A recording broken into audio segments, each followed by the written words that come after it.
Being a professional fishing guide over the last 37 years has been quite the journey for me. I've met a plethora of people from all walks of life. I've fished CEOs, I've fished bankers, I've fished musicians, I've fished, big sports athletes, men and women from all walks of life, all over the world. And I think one of the coolest aspects about being a fishing guide, surprisingly, is not the fishing.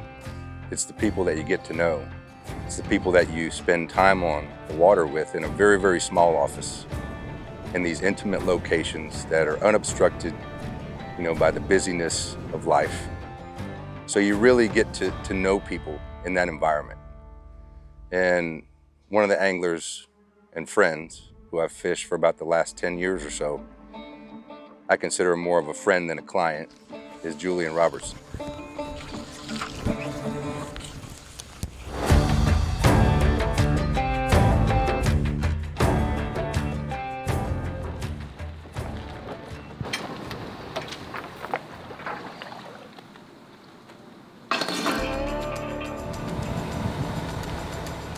So I met Julian probably 20 plus years ago.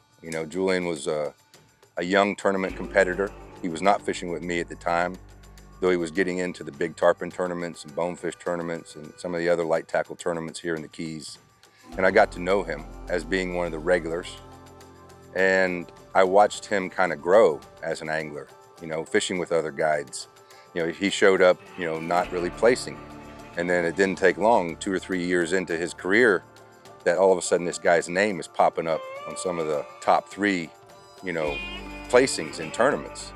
And when you start seeing that reoccurring, tournament after tournament, you start realizing that maybe this guy's for real. I began fishing down here with a great friend of Rob's, Joe Rodriguez. And Joe and I had just won the Gold Cup, which was a sort of a dream, which led me wanting to get into the Don Hawley tournament. And Joe had a great client he fished with in that tournament and wasn't available. And I talked to him and I said, who should I fish with? And he said, that guy right over there, and that was Rob.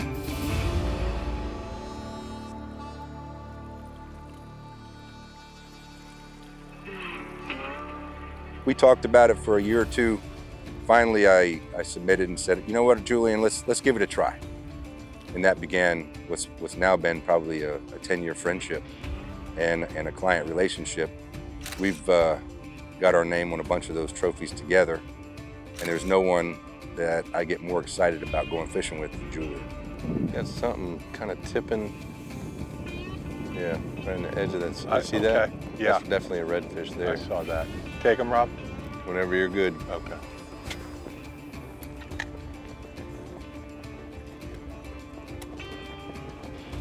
Come on. There you go. Good job, buddy. Good fish, too. Hell yeah.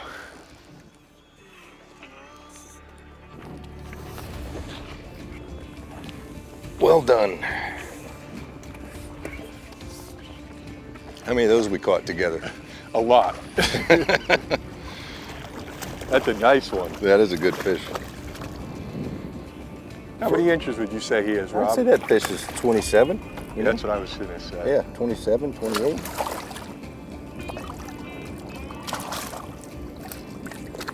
Ooh. Not as red as some of them either. Kind of a little bit more olive. You choked that thing down, yeah, didn't that you? one ate it. You need pliers? Maybe. Maybe a cutter. Oh, now it's here.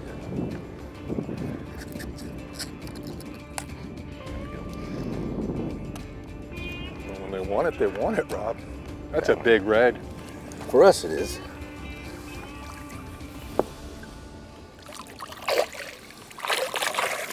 Good job, brother. You don't get one like that every day, bro. No. How's your bait? Everything good? I think we're good. I think we're good. Check your leader there. I might just retie. Might be a retie. Yeah, I agree. You retie that. I'm gonna get a new bait. This one's torn. Okay. One of the few things as a guide throughout my career that I've never done is let anglers tie their own knots. Doesn't matter the angler. We're on my boat. I'm the one back there working my butt off to pull you across these flats. I know we're only gonna get so many shots. Julian's one of the few guys that I actually do Occasionally, let him tie his own knots. That's him, isn't it? Oh, that's him.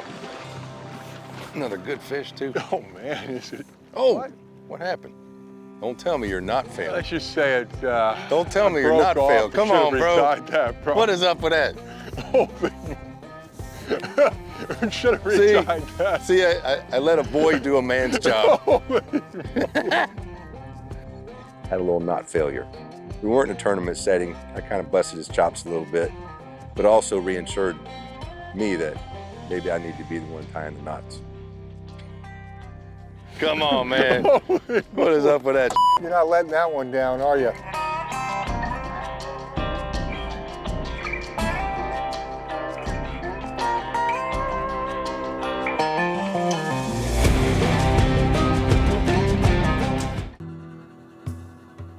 Oh, there's a couple of big school reds.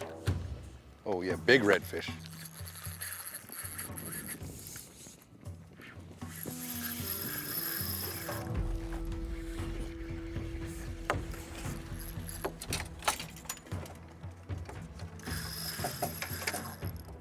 They still around? Oh, yeah.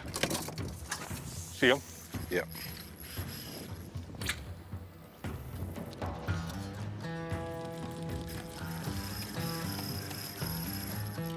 I was trying to double up. If you need to, I'll step over your line. Okay. There you go. Man, that's a giant. I know. Looks like a redfish, only bigger. I know. You might be in Louisiana here. Dang, bro. Jeez.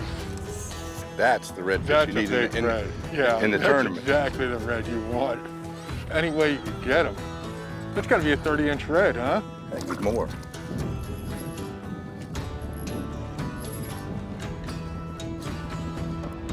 Listen to him drumming. Oh. God, he was barely hooked. Was he really? Yeah. Oh. Oh. No spot on this side. No spot on that side. No spot. No spot. A spotless red. Listen to him. You know, people have a misconception about grabbing fish in the gills. Right. You know? This isn't grabbing fish in the gill. You're using his gill plate like a handle. I got you. You see how his gills are all down here. Now you put your fingers in his gills, that can affect the fish. But I hear a lot of comments, you know, because people see me grab redfish like that, and they're like, you're grabbing them in the gills, and I'm really not. But you're grabbing the red. The red part is the. Correct. And you're just using the gill plate as a handle, and as long as you don't get your hand in those gills. You don't go past that and get into the red stuff. Yeah, you're good. And you can grab a lot of fish like that. You know, Right. We grab big tarpon like that. Snook, you gotta be careful because of that gill rake. That's a great fish, bro. Right into the grass. It's amazing how they do that. Great fish, buddy. That's all you, bro. Fish. I didn't see him. Little protein snack and we're back at it. I just heard the cast go, oh, there's a red. Zzz, you got him on already. You have fly fishing gurus. You have guys that are super good with a spinning rod. You have guys that are good with a bait caster. You have guys that are really good at bait fishing. Julian's good at everything. And I think it all stems from the passion he has for just fishing. The guy loves to fish. And because of that passion for the sport, he has made it a journey to become extremely good, extremely proficient at every style of fishing that is known to man, period.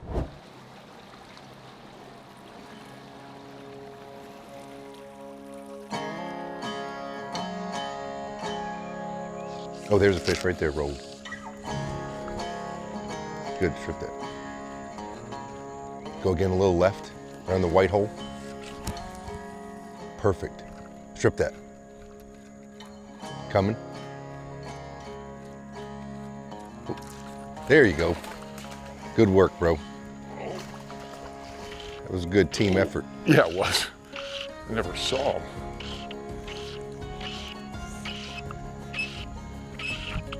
Oh. It's all right. Huh. That's tarpon fishing. That's tarpon fish. That's what's, you know, that's what's fun about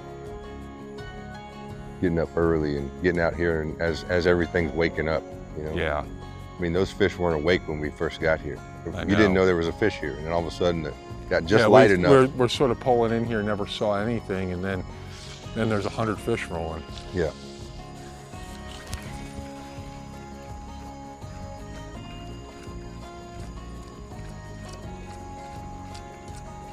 In the big white hole in front, going right. Man, look how many fish are there. Still going right, I think, under the trees. Yep. Going, okay, they're milling. Yep. There's shark in there with them. You see that big lemon shark? I didn't. Oh, keep tripping that. Keep tripping that. That might work. Come on, guys. Give us something there.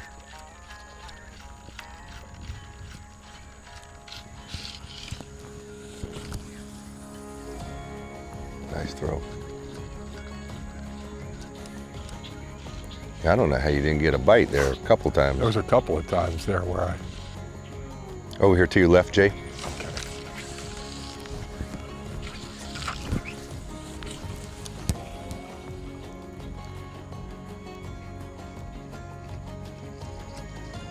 You got a fly on there? I know. God dang. You were right in amongst a bunch of I them. know. Like, why aren't they eating this thing?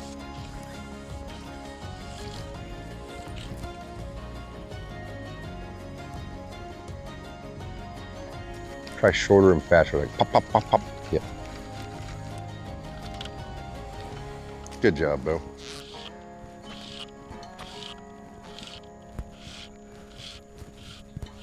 I tell people all the time how much harder the little ones are to stay stuck, you know, Oh. because they give. You know, a big one, you set a hook on a 100-pounder, he doesn't give. Yeah, right. You kind of just keep going, right? Oh. All right, And just when you think you got them, you don't. right. Is your hook good? I'm gonna check. Oh yeah. That was fast and furious. Yeah, it was. Everything I was telling you, broadcasting, you did it perfect. And that's just, you can't recreate that any other way than having a few hundred days together. Right. You know what I mean? Yeah.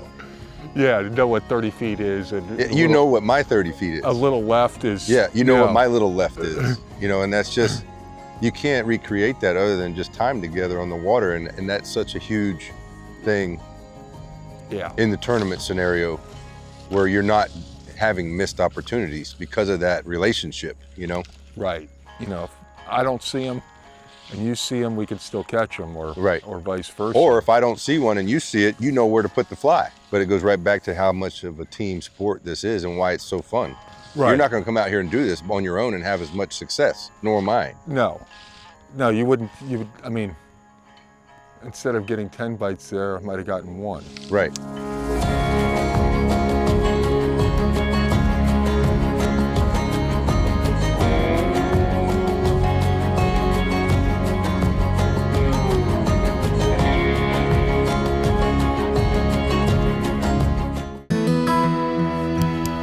If you haven't already, go to my website, theseahuntertv.com. You can watch past episodes, shop apparel, book a fishing charter with the Seahunter Fishing Group, and watch some behind the scenes.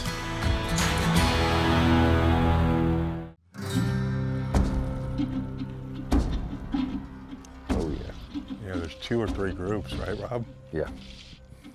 You know, with these smaller fish, Yeah. when I set the hook, Yeah. I do everything, strip and come back with the rod, just because you, Just to kind of get something in them. yeah. I gotcha. I mean, we don't do that with the big ones, but you got purchase there, you know. When you strip, they come with it. Right. So it's hard to get that hook driven home. There, you see that one?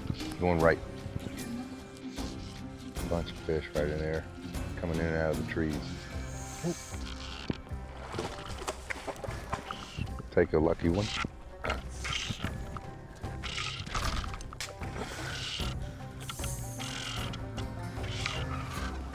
That's on the leader.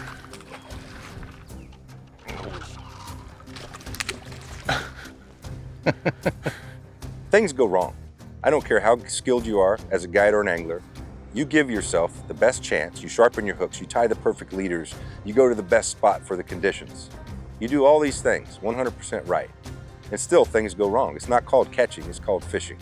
And having an angler in a tournament scenario that has the ability to shake off the bad things that go wrong, not get down on the guide, not get down on the situation, always positive. Having a guy on the bow in a tournament setting that has that passion, has that ability to shake off the bad things, there's nothing better a guide could ask for.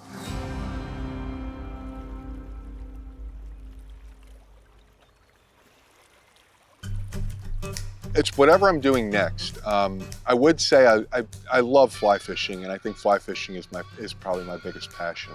But I do love, I say that, and I look forward to throwing a spinning rod, and I look forward to using my plug gear for snook and bass and stuff. So really whatever's next. I think it's more about the quarry than it is about the tackle.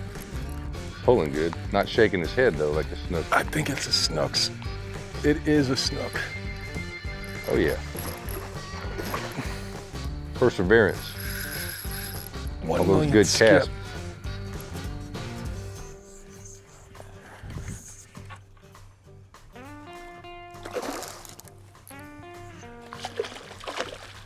Good job, buddy. Look at how gold he is.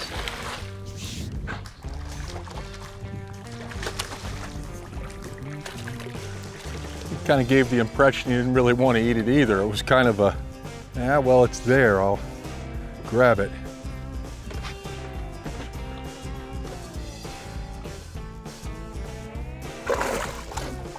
Come on, buddy. Didn't want to open his mouth. He's mad at me. There we go. Ooh. Oh yeah. This is one of my favorite fish. Tarpon is my favorite fish, but if I had a second one, it'd probably be a snook. They're hard to beat. Hard to beat. Aggressive, live in cool places. Funny how they always grab your thumb. Right. When you go to let them go, they just hold on to it.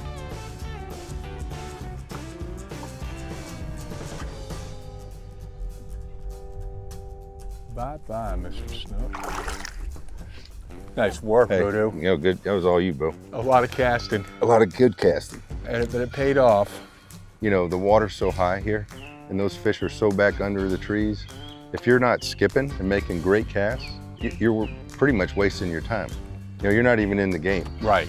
So if you, like when I'm fishing anglers that can't do that, I won't even go in this scenario because I'm just There's a wasting certain everybody's effort, Right. You're gonna get hung up and. My point is it's an attribute to have somebody that can do that. Right. Because then you put them in any situation and you're gonna catch something.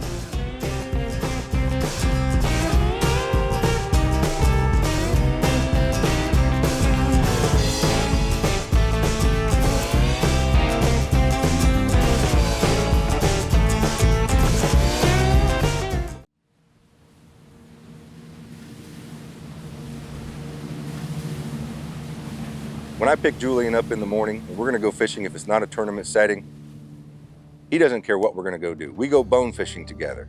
If that's what I think is gonna be the productive way to go, we'll go bone fishing one day. The next day we might permit fish. The next day we might tarpon fish.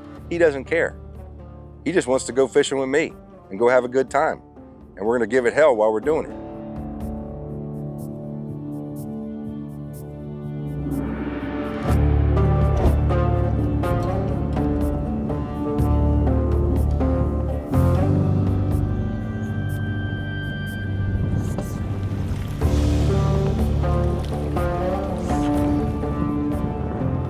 I don't care how many years you've been doing this, what you've done in the sport, what you've done in tournaments or what have you. Every day you wake up, you're trying to learn something new and enhance your productivity for your clients. Whatever it is. There's nothing more rewarding for a guide than when you have an angler that has the same enthusiasm.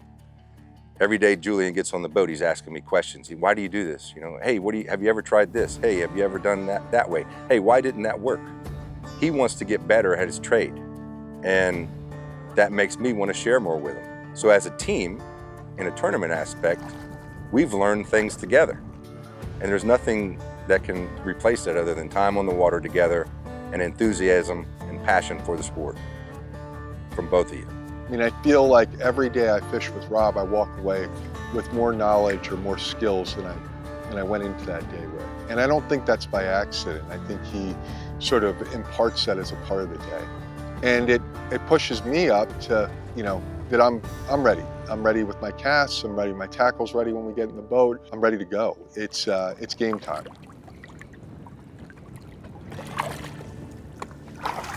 Down in the grass, like Just every time. disappeared, Every yeah. time, and they just go in the went woods. right down. Yep. Wow, that was great. To me, one of the most rewarding aspects of being a guide are the relationship you build throughout the years of fishing with certain clients.